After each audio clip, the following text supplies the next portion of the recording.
The battlefield was silent now, but it was not the silence of peace. It was the heavy silence that comes after destruction. Broken ships burned in the distance. Smoke rose into the sky, and the ground was filled with ashes and fallen bodies. Among the wreckage, one small figure moved slightly, her breathing weak and uneven. Her name was Lyra. She was a young alien girl, barely 16 by her people's measure. Her body was fragile, her legs refusing to move, paralyzed from the waist down. She had been injured during the escape. When her people's convoy was attacked, her clan had carried the strongest and the fastest with them.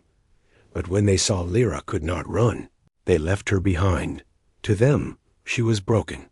To them, she was useless. So they abandoned her on the Yahvi. Cold ground, her voice had cried out for help, begging her people not to leave. But no one had turned back, not even her own family. Only the echo of her cries remained in the ruins. The smoke grew thicker, making her eyes water.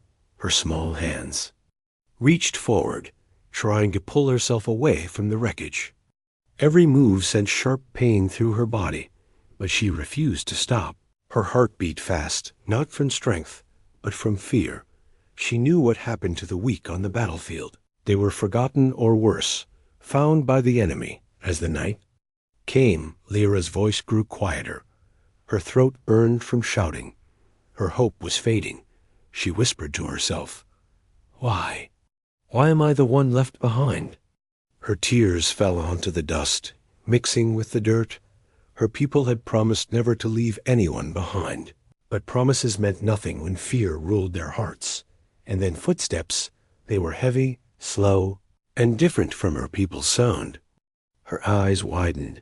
Fear returned. She thought it must be the enemy, coming to finish what the battle had started. Her hands shook as she tried to crawl away. But her body betrayed her, refusing to move fast enough. From the smoke, a tall figure appeared, not an alien like her, but a human. He wore a battered armor suit, its edges scratched and burned from the fight. In his hand was a rifle, lowered but ready. His name was Ethan. A soldier separated from his unit. He stopped when he saw her. His eyes studied the small, paralyzed girl lying in the dirt. For a long moment, they both stared at each other. Lyra expected the worst. She thought the human would either kill her or walk away. After all, why would anyone care for a weak alien girl when her own people had not? But Ethan's face softened. He lowered his weapon fully and slowly walked closer. The girl tried to push herself back, whispering, "Please, don't." Her voice cracked. Weak from fear and exhaustion, Ethan knelt down beside her. He saw the scars on her legs, the hopeless look in her eyes, and something inside him broke. He spoke softly, "You're just a child." Lyra's eyes filled with confusion. Why did he sound kind? No human was supposed to care for her kind. Humans were soldiers, enemies, destroyers.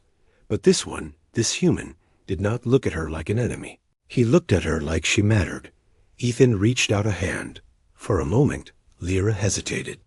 She remembered how her own people pulled away from her, how they chose to leave. Why should she trust this stranger, this enemy? But her body was weak, her spirit broken, and something in Ethan's eyes told her he would not hurt her. With trembling fingers, she touched his hand. Ethan gently lifted her into his arms. She was light, far lighter than he expected. Her head rested against his shoulder as tears rolled down her cheeks. For the first time since the battle, she felt safe. Ethan whispered, almost to himself, "You're safe now." As he carried her away from the wreckage, the stars above seemed to burn brighter. Lyra closed her eyes, whispering silently in her heart, "If even a human can care for me, then maybe I am not broken." But in the distance, unseen by them both, alien patrols began to search the battlefield. The night was not safe, and the story of Ethan and Lyra had only just begun. The night grew darker as Ethan carried Lyra through. The broken fields, the battlefield stretched endlessly. A graveyard of machines and bodies. Each step he took was heavy, not only because of his wounded leg, but because of the choice burning in his heart. He knew what he was doing was dangerous, maybe even treason. A human soldier carrying an alien child and enemy to safety.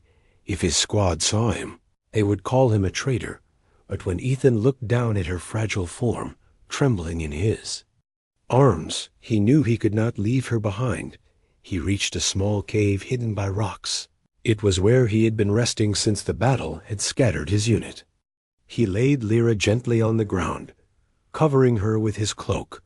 She shivered, her large alien eyes glowing faintly in the shadows.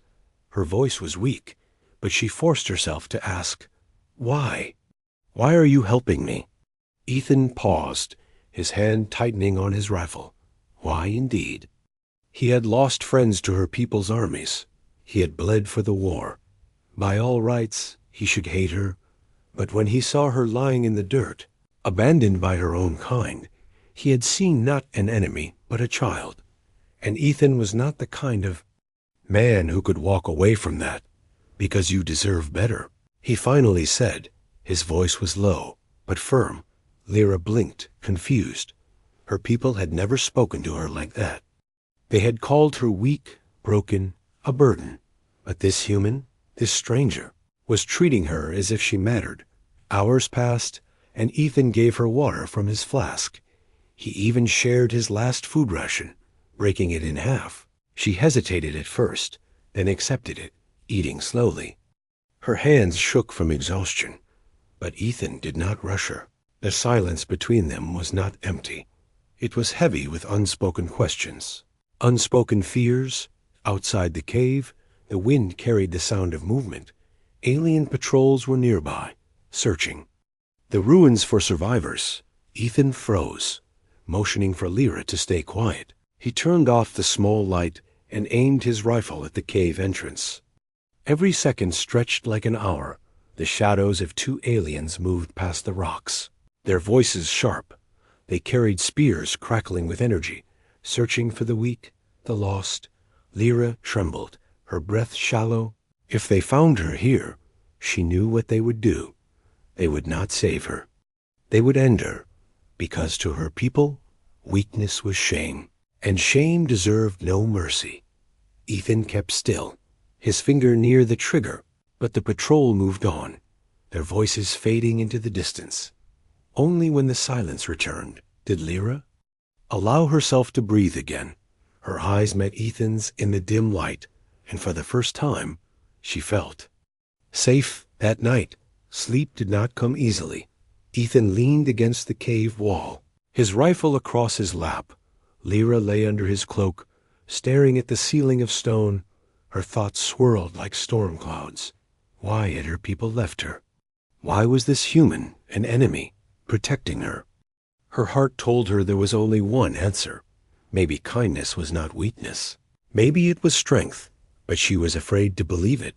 In the morning, Ethan tried to keep moving. He could not stay in one place for too long, but his wounded legs slowed him down. He knew carrying Lyra made him a target. Still, when she looked at him with those uncertain eyes, he felt his decision was right. "You should not help me," Lyra whispered as he lifted her again. "If your people find out, they will punish you." Ethan gave a tired smile. "Let them try," he said. "I'd rather carry one life than carry the weight of leaving you behind." His words stunned her. Her people had never spoken like that. Strength was everything in her world. If you could not walk, you were nothing. But this human did not see her as nothing. He saw her as someone worth saving. As they traveled, Ethan tried to teach her a few human words. He pointed at water and said, "Water," she repeated slowly, her accent sharp. He pointed at himself. "Ethan," she tried again, her lips shaping the sound awkwardly. "E?" Then a small smile appeared on his face. Even in the middle of war, even with danger all around, a small connection was growing. But the danger was never far. By evening, Ethan spotted movement on the horizon. It was not human soldiers. It Was more alien scouts searching for survivors. His mind raced. If they discovered Lyra alive, they would not only kill her, but also alert others. And if Ethan's own people found him protecting her, they would call him a traitor. Every road ahead was filled with danger.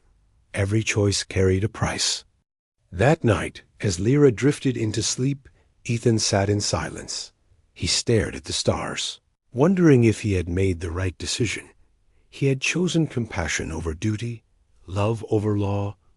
But could one human soldier protect a girl against two armies?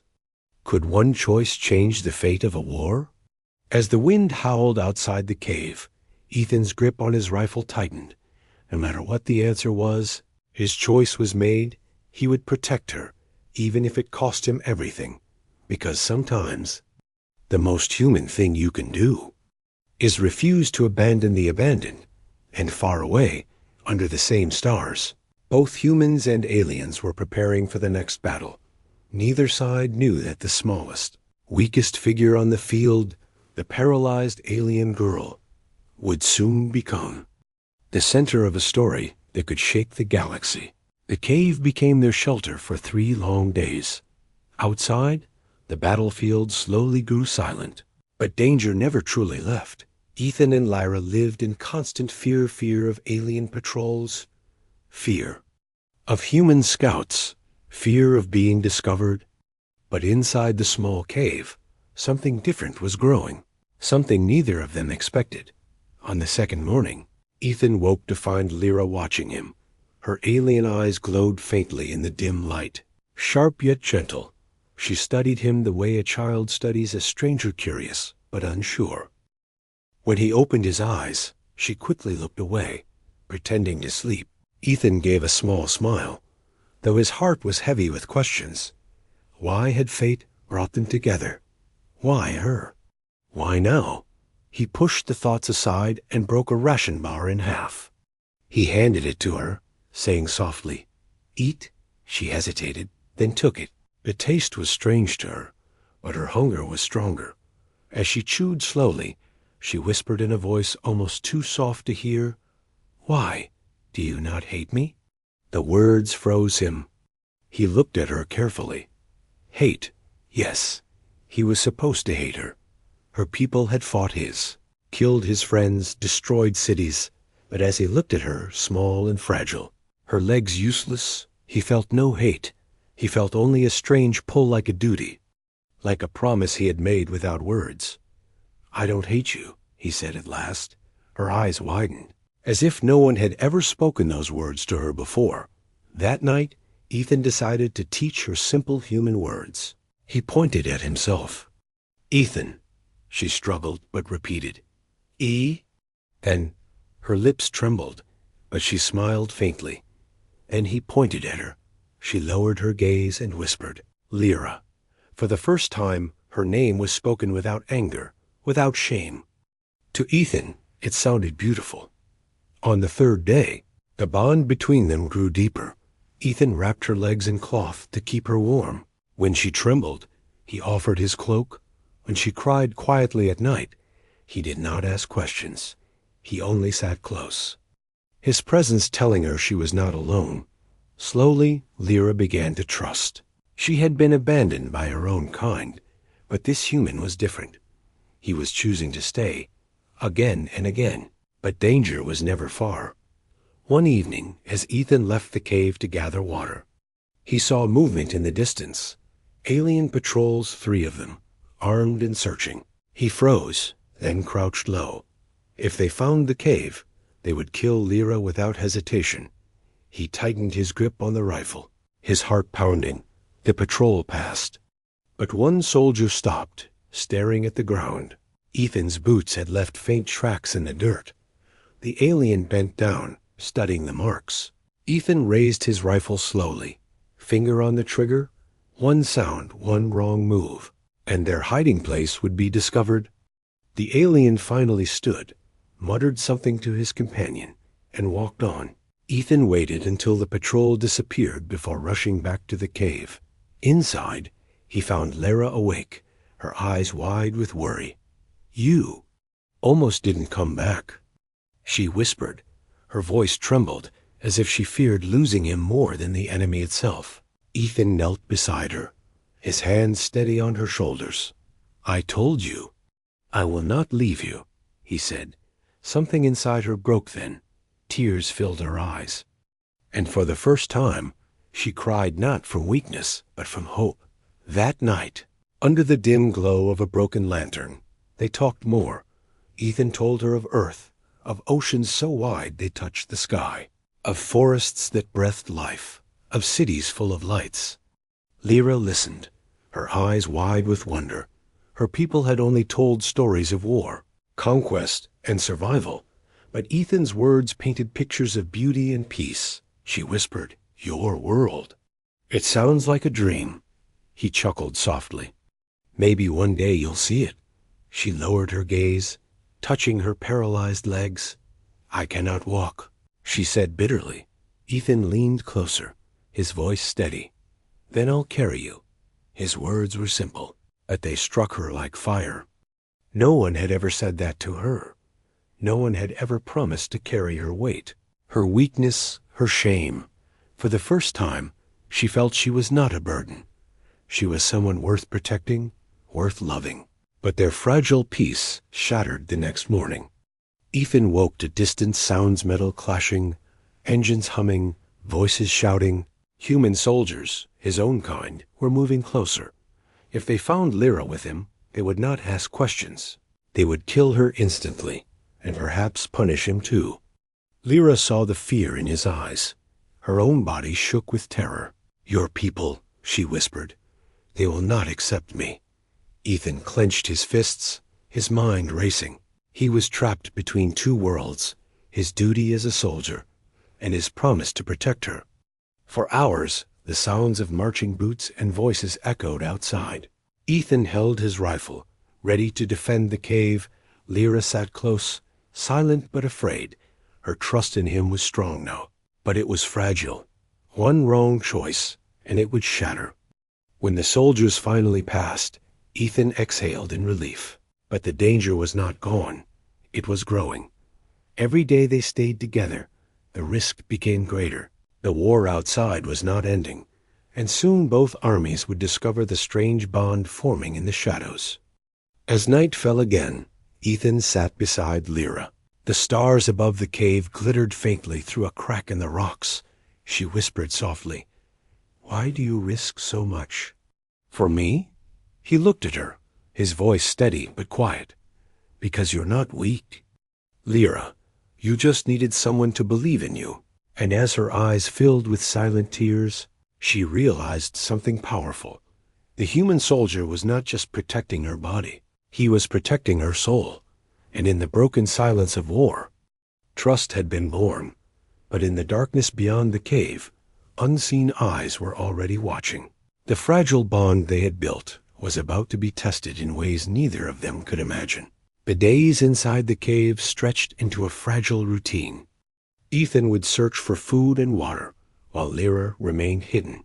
At night, he would return to find her waiting, her glowing eyes watching the entrance until she saw him. And each time he stepped inside, her chest would loosen with relief. Because every time he left, she feared he might never come back.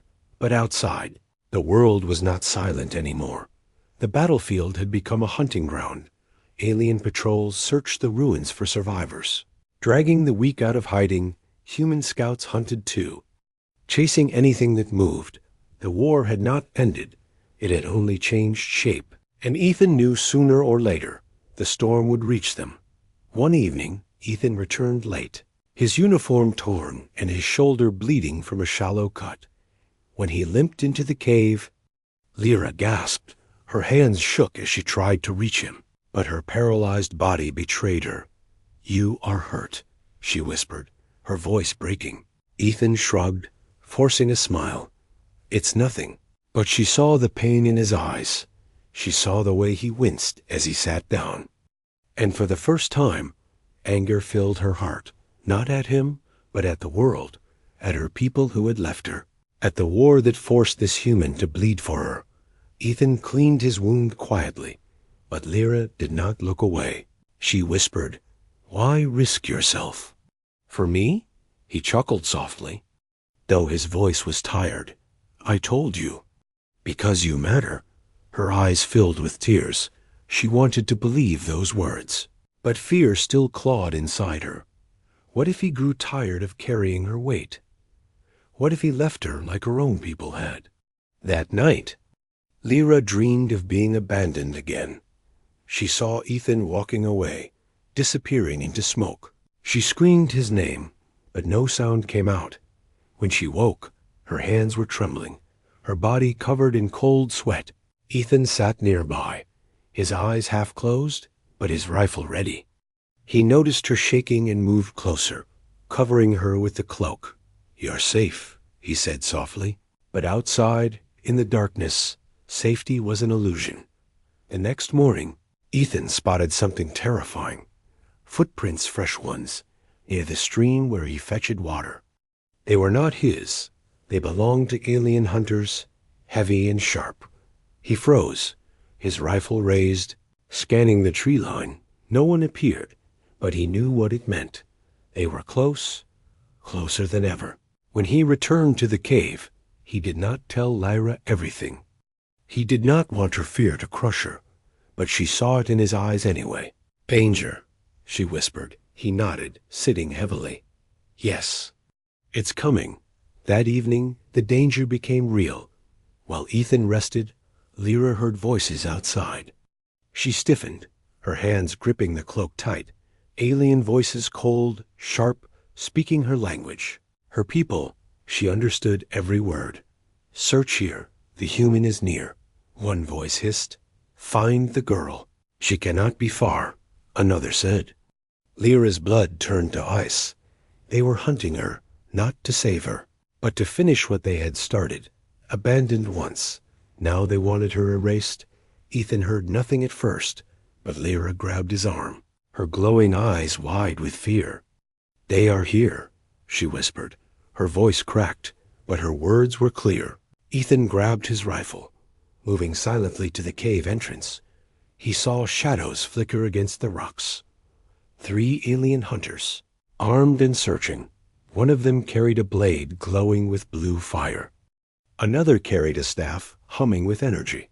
They were not scouts, they were executioners. Ethan pulled back, his heart pounding. He looked at Lyra, who was trembling violently. They want me dead," she whispered. Ethan's jaw tightened. "They'll have to go through me first," he muttered. Her eyes widened in shock. Why would a human fight his own war, and hers too? Why would he risk everything for her? Asterisk, the voices grew louder. Footsteps crunching near the entrance. Ethan motioned for Lyra to stay quiet. He raised his rifle, his finger tightening on the trigger. The shadows drew closer. One hunter stepping toward the cave, but then sudden shouts, loud and sharp, human voices. Another patrol was approaching from the opposite side. Both groups alien. Hunters and human scouts were about to collide right outside their hiding place. Ethan's blood ran cold. If they fought here, the cave would be discovered. He turned to Lyra, whispering urgently, "No matter what happens, stay behind me." She shook her head, tears filling her eyes. "If they find us, they will kill you." "Then let them try," he said firmly. The clash outside erupted in chaos. Energy blasts lit the night. Rifles cracked. Blades clashed against steel. The cave shook with the force of explosions. Dust fell from the ceiling as the two groups slaughtered each other. Lyra covered her ears, trembling as screams echoed through. The rocks, Ethan stayed at the entrance, his rifle ready, his eyes sharp. If anyone survived the battle outside, they would come searching, and he would have to fight. Minutes passed like hours. The noise slowly faded, leaving only silence. Ethan's grip on his rifle tightened. Silence was worse than noise, because silence meant someone was still alive, and someone might be coming. From the shadows, a figure appeared, limping toward the cave. It was not human, not alien. It was both. One hunter had survived, blood dripping from his wounds. His glowing blade still burned in his hand, his eyes locked onto the cave. He had found them. Lyra gasped, whispering. They know. Her voice cracked with terror. Ethan raised his rifle, stepping forward. The hunter smiled cruelly, despite his wounds. You protect the broken one, he hissed in her language. You shame even your own kind. Lyra's body shook with rage and fear. Ethan did not understand the words, but he understood the meaning in the alien's voice, and he answered with fire. The rifle roared. The cave lit up. The hunter staggered, but he did not fall.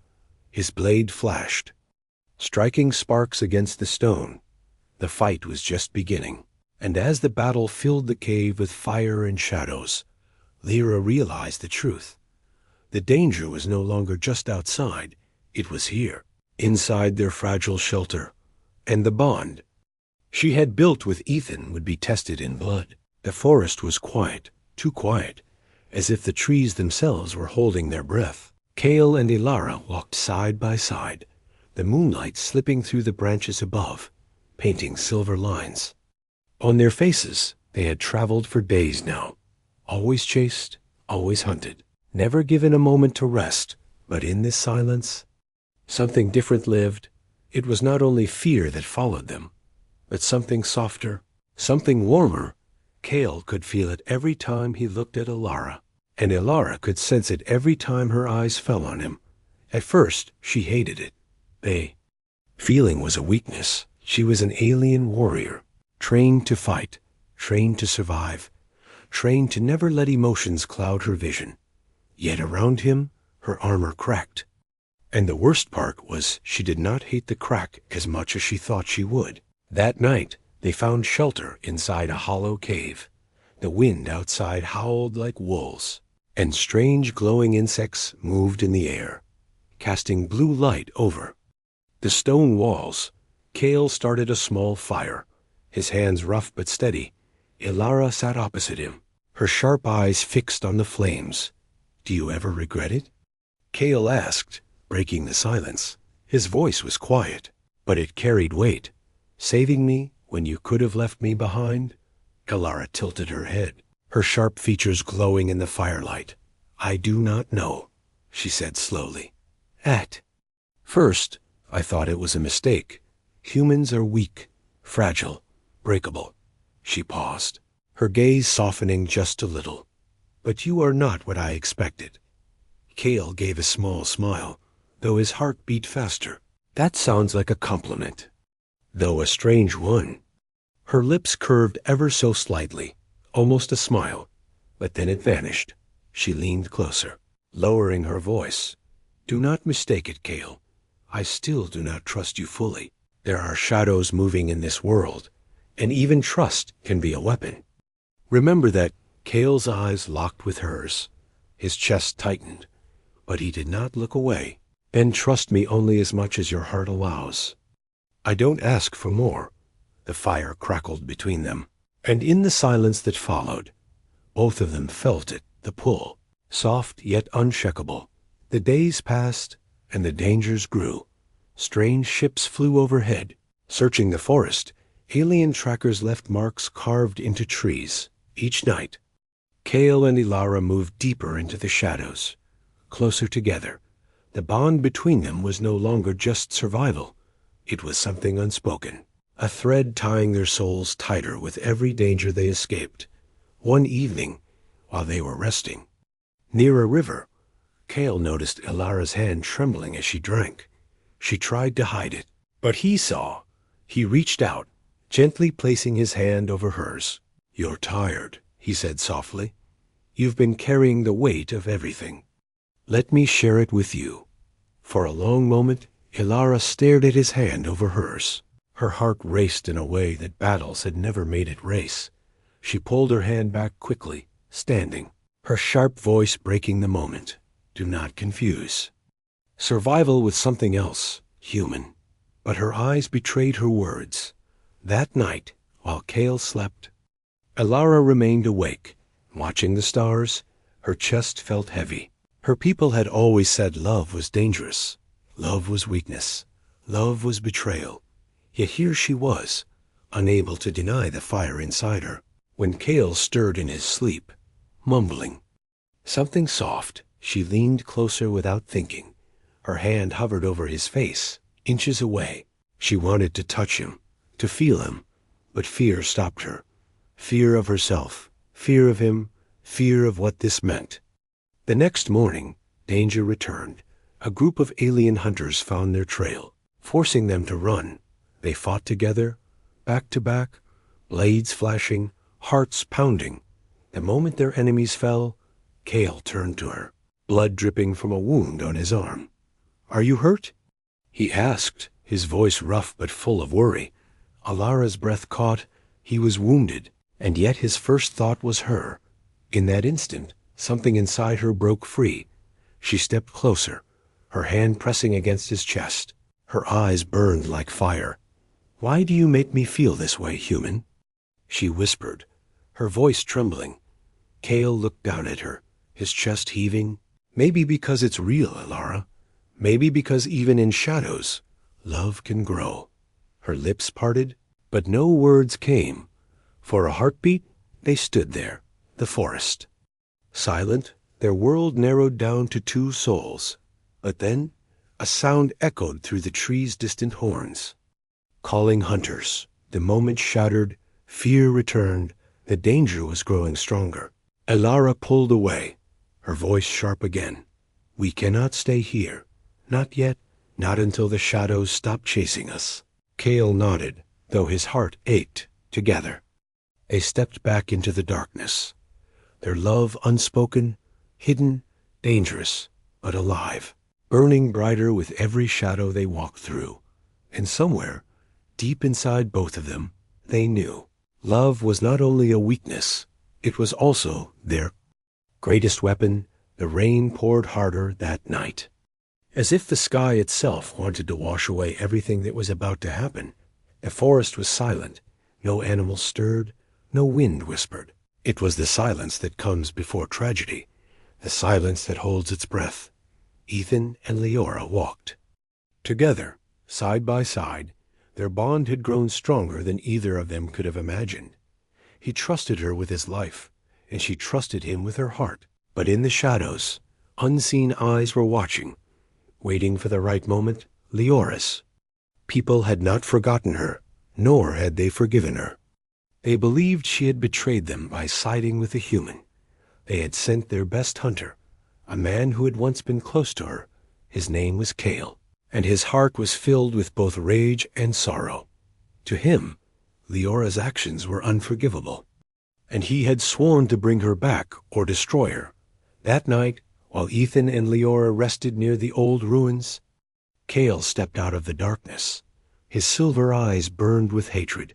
His spear glistened in the dim light. He looked at Leora first, his voice sharp like a blade. "You chose him over us," he said. "You abandoned your people for a fragile creature who cannot even survive in this land." Leora's heart twisted in pain. She had known this moment would come, but not so soon, not so cruelly. She stood in front of Ethan, shielding him with her body. "I did not abandon my people," she replied, her voice steady but trembling. "Inside, I chose truth. I chose to see him for what he is, more than human, more than fragile.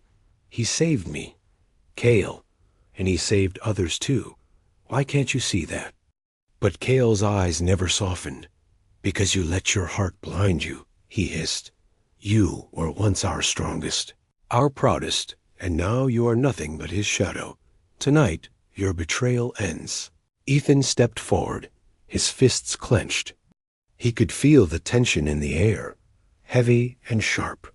He had faced storms, beasts, and hunger, but this was different. This was betrayal in its purest form, not his betrayal, but the betrayal of trust between blood and bond. Cale struck without warning. His spear darted forward like lightning, aiming for Ethan's chest. Leora moved faster than thought, pushing Ethan aside. The spear grazed her shoulder, tearing through. Her flesh, her cry cut through the night, but she did not fall. Ethan caught her before she stumbled. His eyes burned with fire. You want to fight me? He growled. Then fight me. But don't you dare hurt her again. Kale laughed, but it was a laugh without joy. You think you can defeat me, human? You are a spark against a storm. The battle began. Ethan fought with everything he had. Not just strength, but desperation. He used the ruins around them, stones and broken wood, turning weakness into weapons. Kale was faster, stronger, trained since birth. But Ethan had something Kale did not resolve, born of love. Every strike Kale landed, Ethan endured. Every wound Ethan took, he pushed through. For every step Kale advanced, Ethan forced him back. And in the shadows, Leora's heart tore apart. She could not choose between the two men, one bound by blood, the other bound by love. But betrayal is not only the blade in the hand, it is the silence in the heart. And as Kale fought, Leora realized the deeper betrayal was not his attack. It was the betrayal of trust she once gave to her people. A trust now shattered. The fight reached its peak. Kale raised his spear high, ready for the final blow. But Ethan, broken and bleeding, caught the weapon in his bare hands. The steel sliced into his skin. Blood ran freely, yet he did not let go. You will not take her. Ethan whispered, his voice filled with defiance. Even if I fall, you will not win. For the first time, Kale hesitated. He saw something in Ethan's eyes, something terrifying, something unyielding. It was not human weakness. It was human will. But before Kale could strike again, Leora's voice broke through the storm. She had taken Ethan's knife, and now she stood behind Kale, her hands shaking. Stop, Kale, she cried. Do not make me choose this way. The night froze. For a moment, even the rain seemed to pause. Kale turned, his eyes wide. He never believed she would stand against him with steel in her hands. You would betray me too? He whispered, his voice breaking. And there it was, the final betrayal. Not Ethan's, not Leora's, but the betrayal of love, of trust. A family torn apart by fear and choice. The blade in her hands shook. Her tears mixed with the rain. She could not strike, but she could not step back either. Between them stood the end of everything love, loyalty, and the fragile thread of hope. The storm raged on. Thunder cracked the skies. And in that storm, all three of them knew nothing would ever be the same again. The storm had not stopped. It raged as if the universe itself was holding its breath. Ethan and Leora stood side by side, their bodies battered, their hearts racing. Kale lay sprawled across the rocks, wounded but alive, his silver eyes burning with fury and disbelief. You cannot win, Kale hissed, struggling to rise. You are a human, weak and fragile. Your kind is doomed. Ethan wiped blood from his lips, his chest heaving. Maybe so, he said, his voice steady. But humans are stubborn, and we do not give up, not for ourselves, not for anyone. Leora's eyes glowed in the rain, the faint scars on her body reflecting the flickering lightning. She stepped closer to Ethan, her hand brushing his arm. We fight together, she whispered, her voice stronger than she had ever felt. Kale's laugh was bitter, filled with disbelief. Together? Do you think love can save you from death? Do you think a human's bond can defeat centuries of training? Ethan took a step forward, his figure solid against the storm. It's not just love, he said. It's courage, it's will, it's humanity. His voice rose over the wind, fierce and unwavering. And it's not just me. Humans stand for each other, even when the odds are impossible, even when the universe says no. The lightning cracked above, illuminating the battlefield, and for a moment, everything was frozen in blinding white light.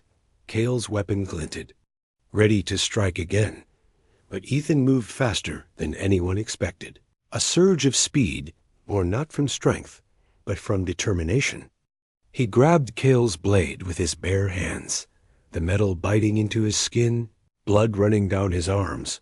Leora screamed, rushing forward, pushing Kale back with all her strength. The alien faltered, his balance lost, his spear slipping from his hands. For the first time, he realized he had underestimated the human.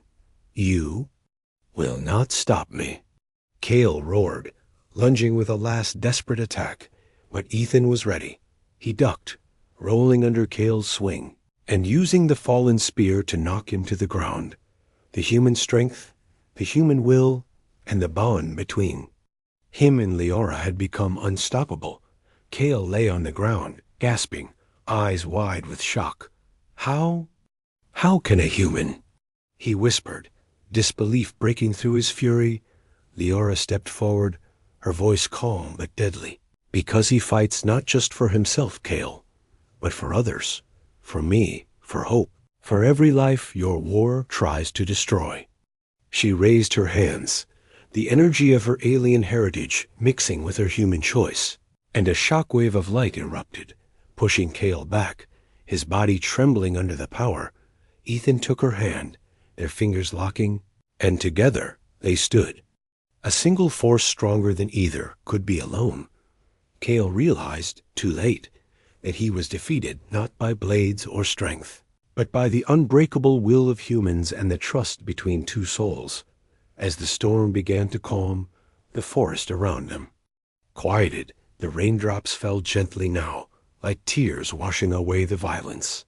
Ethan looked at Leora, blood and mud covering them both, yet her eyes were brighter than ever, filled with life, filled with hope. "You saved me," she whispered, her voice trembling. "Not just my life, but everything I could have lost." Ethan smiled faintly, his hands still holding hers. "No, we saved each other," he said, "and together we will survive whatever comes next." Kale struggled to rise one last time, but he knew it was over. His people's betrayal, his rage, his hatred, all of it had been no match for the simple human truth. Love, courage, and unity.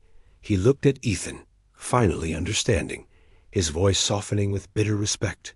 "You are not like any human I have ever known." Ethan helped him to his feet, not as an enemy, but as a victor offering mercy. "And neither are you, Kale," he said, "but this war, it does not have to continue." Leora stepped closer, placing a hand on Kale's shoulder. "Choose your path, Kale. You can follow hate, or you can follow what is right." The alien commander looked at them, the fire of battle still in his eyes, but slowly he lowered his weapon, and for the first time, silence filled the forest.